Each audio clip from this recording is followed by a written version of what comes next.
राधे राधे, जय श्री कृष्णा। तो आपके बीच छठ गीत लेके आए हैं, आप लोग पूरा गीत जरूर सुनिएगा। सूरज बाबा पीछुतिया बांसवाड़िया, पतावा झारिए झारी जाए, पतावा झारिए झारी जाए, ताही तारा खड़ा भेलन की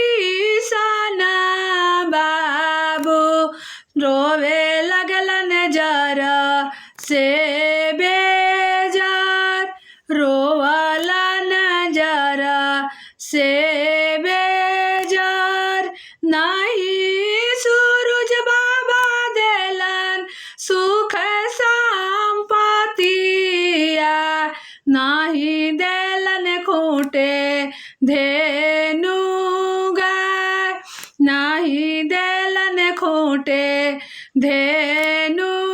गाय, नहीं देलन गोदी के बालकावा, कैसे करब छठ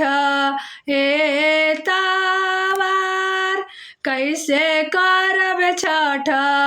ए तावार, तड़प से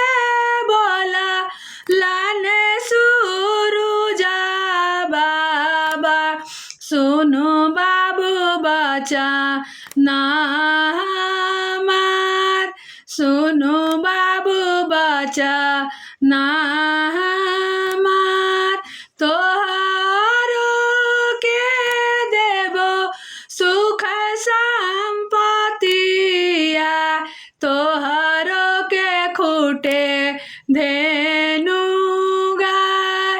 तोहारो के खूटे धेनु